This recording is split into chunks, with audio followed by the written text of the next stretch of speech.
And today I'm talking about one of them, and it is the Wolf Blass Zero. Check it out.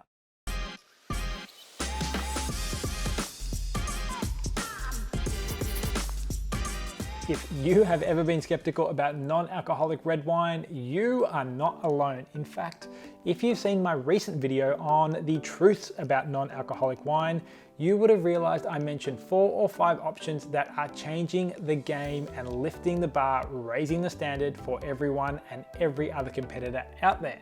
And today I'm talking about one of them, and it is the Wolf Blass Zero. Check it out. That is what you're dealing with.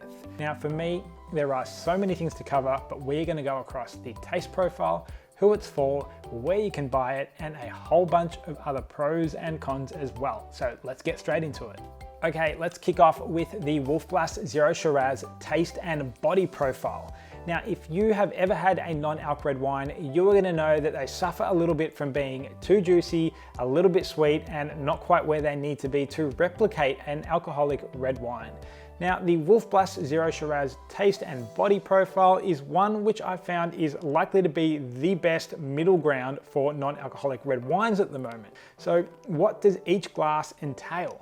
For me, I found that it was built around a great profile of warm, complex, and deep flavors, and the building blocks there are really dark berries. So you're gonna find plums, as well as berries like raspberry and a blackberry. Adding to that is a nice spice and warmth, and that comes from something like a clove, as well as a great bout of oakiness too. In addition to that, you are gonna find the finish is nice and warm from that oak, but you also get some great tannins to round it out and give you a nice mouth drying feel as well. I will also mention there is a hint of sweetness in this one, and if you are used to non-alcoholic red wines, this is going to be one of the lowest by far.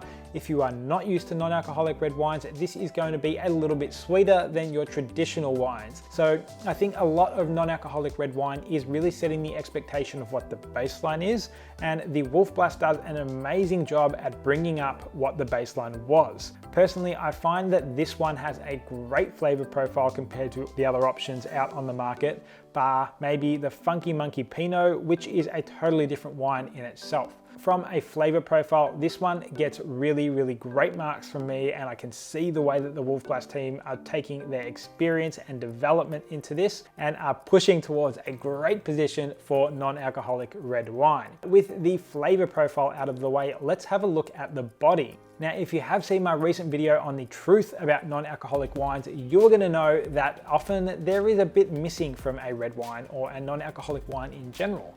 And that is the fact that the body lacks a little bit when you are drinking it. You're not gonna get the mouthfeel, the weight, or the heat. Now, I can say that the Wolf Blass is a little bit lighter in mouthfeel and body than a traditional alcoholic wine, but it is one of the best I've tasted from a non-alcoholic red wine. All right, let's jump into who the Wolf Blass Zero Shiraz is for.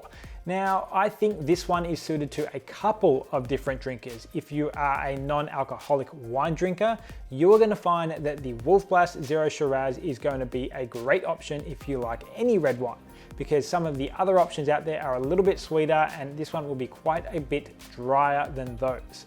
In terms of coming across to non-alcoholic wine from traditional wine, you're going to find that this one will suit maybe a Sangiovese drinker, someone who maybe likes a Merlot or a Pinot, so something that has a lighter, smoother, and hint of sweetness in it as well. I think it's a great transition wine into non-alcs, but I would just again caution the fact that there is a little bit of sweetness in there if you are coming from the traditional alcoholic side. If you are from the non-alc side, you're good to go.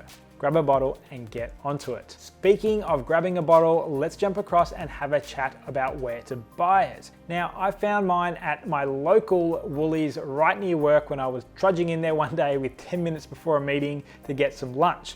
So needless to say, I ended up being late and leaving with 3 bottles of it to try.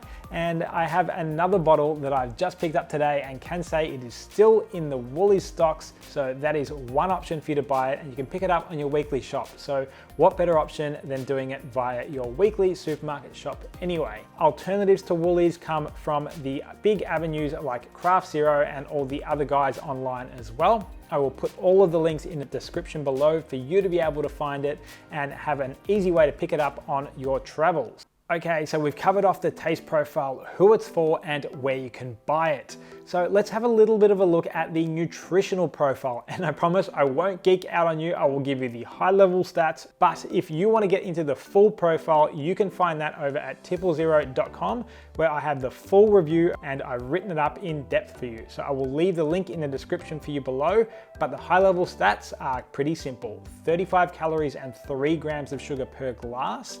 And if we pull that right back to 100 mils so you can compare it to all of the other options, it is 23 calories and 2 grams of sugar per glass. So overall, another really good option if you're looking to control your calories, reduce your sugar, but still enjoy a glass of non-alcoholic wine. So good options all around. Okay, so I think this one deserves just a smidge extra in terms of what you would pair it with some food. Now for me, it is no surprise this pairs well with something that you would traditionally have with a non-alcoholic wine or an alcoholic wine, and that is a pasta. So I love this with a bit of a ragu, and I made it a couple of times when I worked my way through 3 bottles of this before writing the review over at tipplezero.com. Now, personally, I think that this would match well against a traditional cheese platter, but I do love it with some pasta. So I would implore you to go and cook up a storm and pair this with something beautiful, deep, rich, and complex. You are not going to be disappointed. And as I'm saying this, my brain is going to lamb shanks, mash, carrots, and some other veggies. So some great options there for you to try. Okay, let's wrap up the review around the Wolf Blass Zero Shiraz. Now, I find that this red wine is one which is starting to really lift the bar and really develop what non-alc red wine can be going forward. It is creating a bit of a name for itself, and it has just released. So if you want to be in early, I would definitely be the one to go and grab it from a Woolies or over at Craft Zero or any of those big retailers online and share it with your friends.